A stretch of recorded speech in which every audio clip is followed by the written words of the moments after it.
नमस्कार दोस्तों, कथा वाचन में आप सभी का स्वागत है।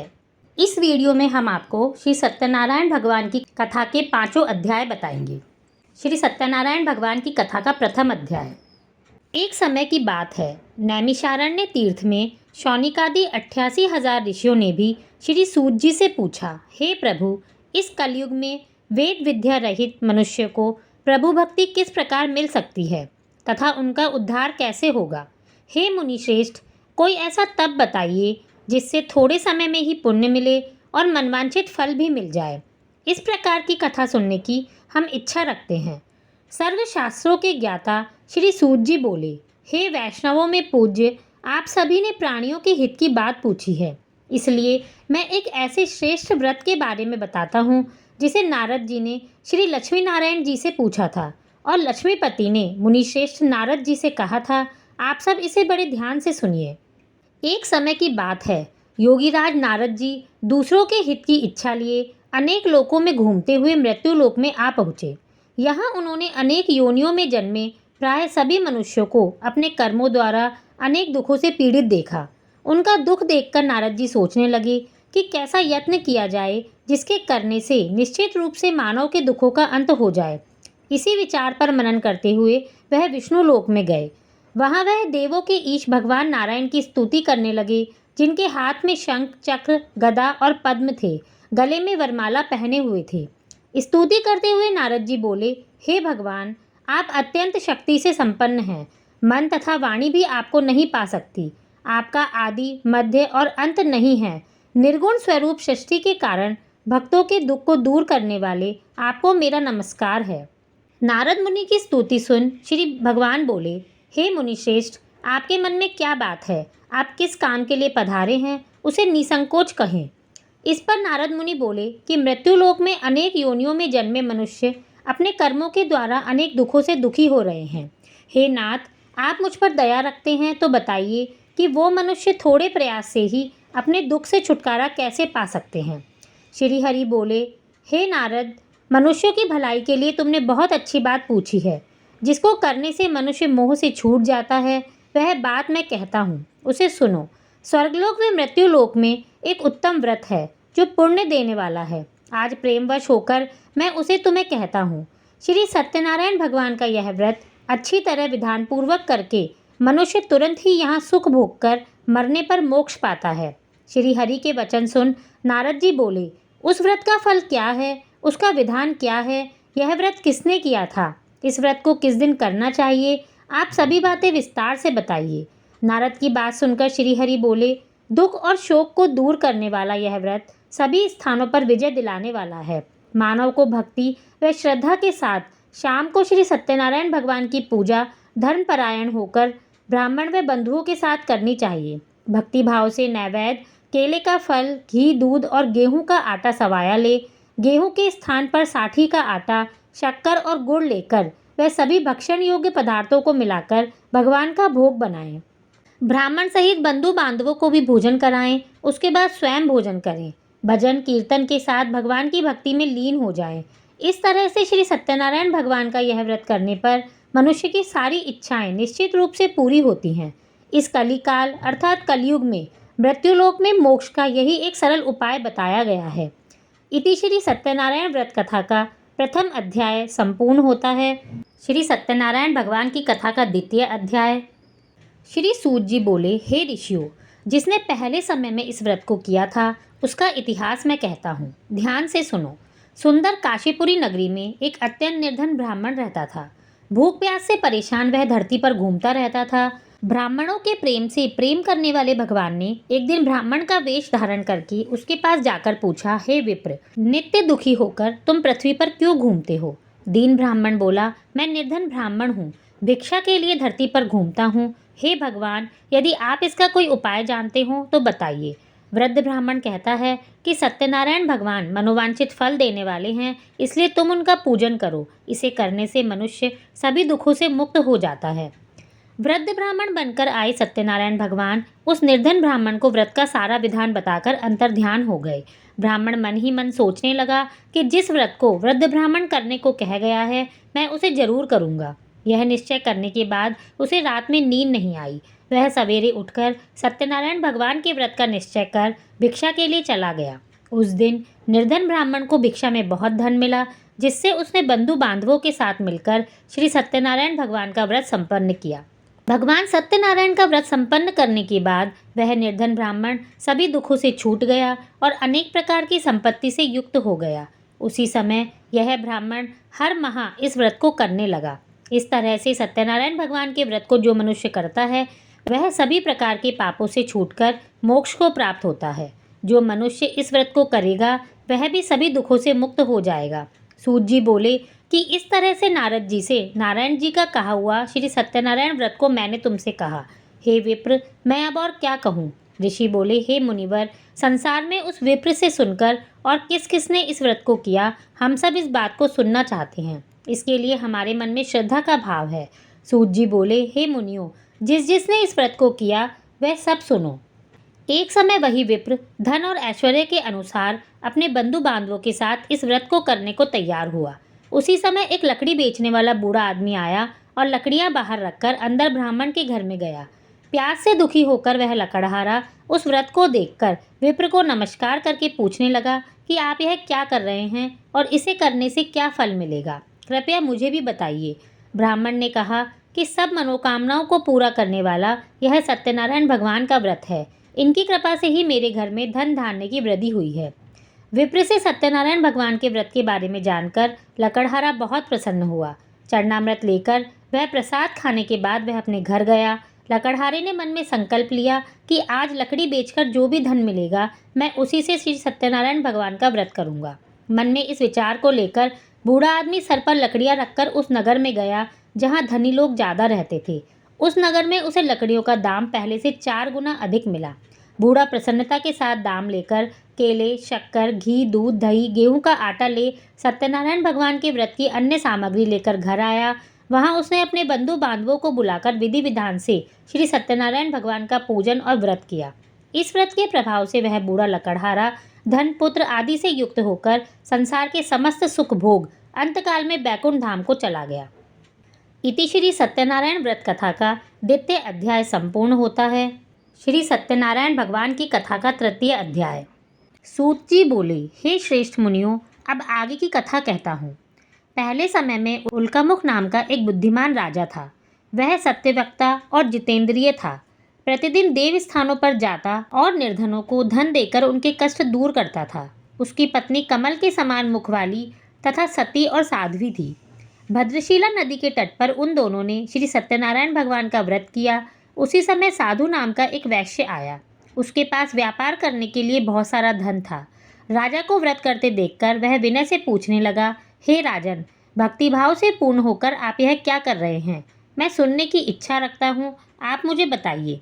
राजा बोला, हे साधु, अपने बंधु बांधवों के साथ पुत्रादि की प्राप्ति के लिए एक महाशक्तिमान श्री सत्यनारायण भगवान का व्रत व पूजन कर रहा हूँ। राजा के वचन सुन साधु आदर से बोला, हे राजन, मुझे इस व्रत का सारा विधान कहिए। आपके कथन के अनुसार मैं भी इस व्रत को करूँगा। मेरी भी संतान नहीं है और इस व्रत को करने से निश्चित रूप से मुझे संतान की प्राप्ति होगी। राजा से व्रत का सारा विधान सुनकर व्यापार से निवृत्त हो वह अपने घर गया। साधु वैश्य ने अपनी पत्नी को संतान देने वाले इस व्रत का वर्णन कह सुनाया और कहा कि जब मेरी संतान होगी तब मैं इस व्रत को करूँगा। साधु ने इस तरह के वचन अपनी पत्नी लीलावती से कहे। एक दिन लीलावती पति के साथ आनंदित हो सांसारिक धर्म में प्रवृत्त होकर सत्यनारायण भगवान की कृपा से गर्भवती हो गई। 10वें महीने में उसने एक सुंदर कन्या को जन्म दिया। दिनों दिन वह ऐसे बढ़ने लगी जैसे शुक्ल पक्ष का चंद्रमा। माता पिता ने अपनी कन्या का नाम कलावती रखा। एक दिन लीलावती ने मीठे शब्दों में अपने पति को याद दिलाया कि आपने सत्यनारायण भगवान के जिस व्रत को करने का संकल्प लिया था उसे करने का समय आ गया है। आप इस व्रत को करिए। साधु बोला, हे प्रिय, इस व्रत को मैं उसके विवाह पर करूँगा। इस प्रकार अपनी पत्नी को आश्वासन देकर वह नगर को चला गया। कलावती पिता के घर में रहकर वृद्धि को प्राप्त हो गई। साधु ने एक बार नगर में अपनी कन्या को सखियों के साथ देखा तो तुरंत ही दूत को बुलाया और कहा कि मेरी कन्या के लिए योग्य वर देख कर आओ। साधु की बात सुनकर दूत कंचन नगर में पहुंचा और वहां देखभाल कर लड़की के सुयोग्य वाणिक पुत्र को ले आया। सुयोग्य लड़के को देख साधु ने बंधु बांधवों को बुलाकर अपनी पुत्री का विवाह कर दिया। लेकिन दुर्भाग्य की बात ये थी कि वह अभी भी सत्यनारायण भगवान का व्रत नहीं किया। इस पर भगवान क्रोधित हो गए और श्राप दिया कि साधु को अत्यधिक दुख मिले। अपने कार्य में कुशल साधु बनिया जमाई को लेकर रत्नासारपुर नगर में गया और वहां जाकर दामाद ससुर दोनों मिलकर चंद्रकेतु राजा के नगर में व्यापार करने लगे। एक दिन भगवान सत्यनारायण की माया से एक चोर राजा का धन चुराकर भाग रहा था। उसने राजा के सिपाहियों को अपना पीछा करते देखकर चुराया हुआ धन वहां रख दिया जहां साधु अपने जमाई के साथ ठहरा हुआ था। राजा के सिपाहियों ने साधु वैश्य के पास राजा का धन देखा तो वह ससुर जमाई दोनों को बांधकर प्रसन्नता से राजा के पास ले गए और कहा कि उन दोनों चोर को हम पकड़ लाए हैं, अब आगे की कार्यवाही की आज्ञा दे। राजा की आज्ञा से उन दोनों को कठिन कारावास में डाल दिया गया। उनका सारा धन छीन लिया गया। श्री सत्यनारायण भगवान के श्राप से साधु की पत्नी भी बहुत दुखी हुई।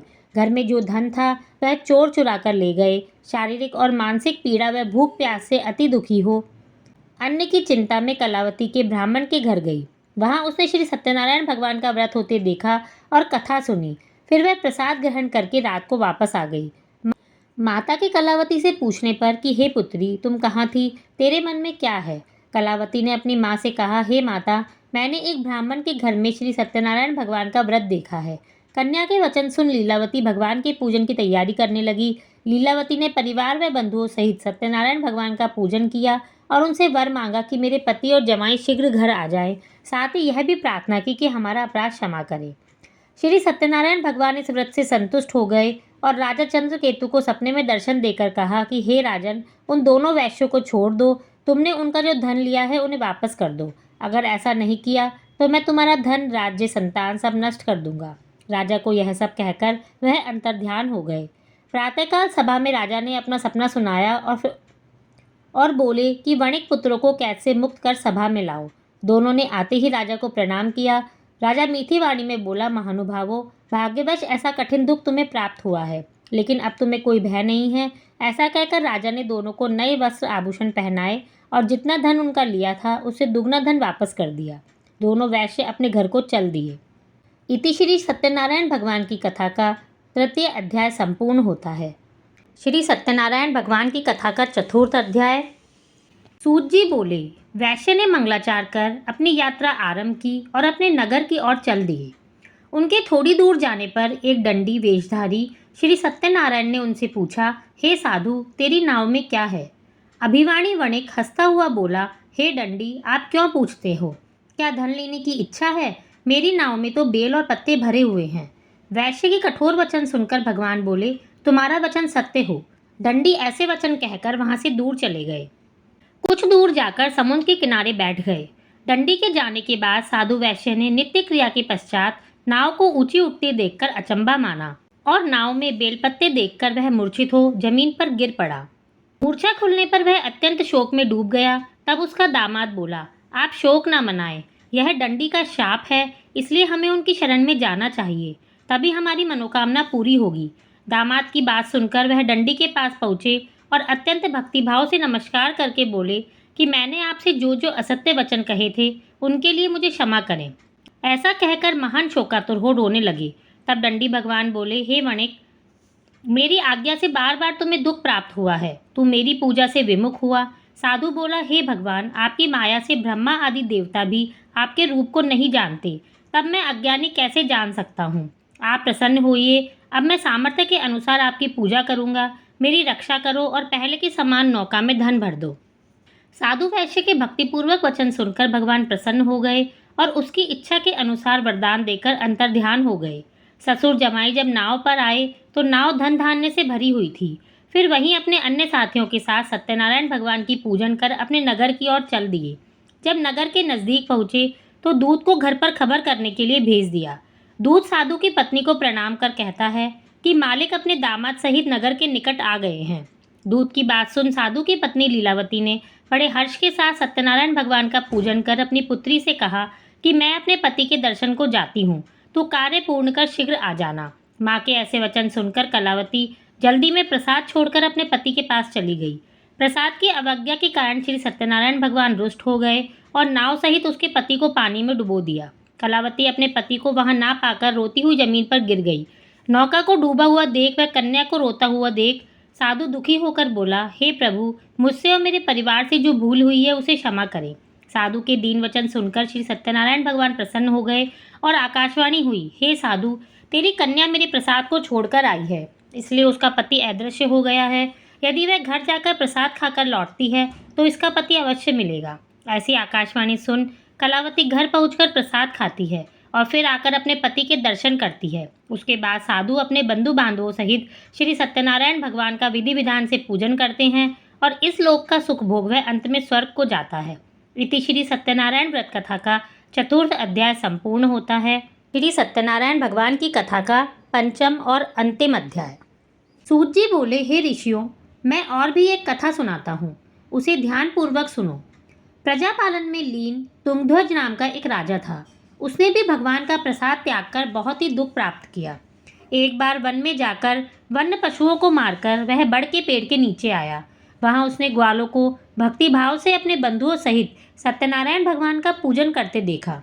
अभिमानवश राजा उन्हें देखकर भी पूजा के स्थान पर नहीं गया और ना ही उसने भगवान को नमस्कार किया।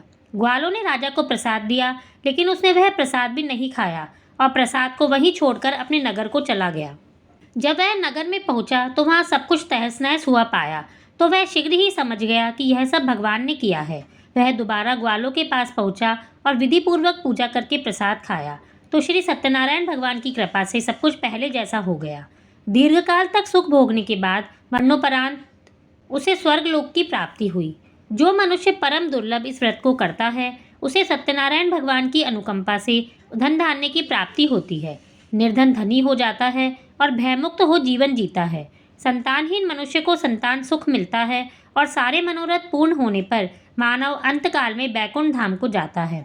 सूत जी बोले, जिन्होंने पहले इस व्रत को किया है, अब उनके दूसरे जन्म की कथा कहता हूँ। वृद्ध शतानंद ब्राह्मण ने सुदामा का जन्म लेकर मोक्ष की प्राप्ति की। लकड़हारे ने अगले जन्म में निषाद बनकर मोक्ष प्राप्त किया। उल्कामुख नाम का राजा दशरथ होकर बैकुंठ को गए। साधु नाम के वैश्य ने मोरध्वज बनकर अपने पुत्र को आरे से चीरकर मोक्ष पाया। महाराज तुंगध्वज ने स्वयंभू होकर भगवान में भक्ति युक्त हो कर्म कर मोक्ष पाया। इति श्री सत्यनारायण व्रत कथा का पंचम अध्याय संपूर्ण होता है। आप सभी मिलकर अब सत्यनारायण भगवान की आरती करें। धन्यवाद।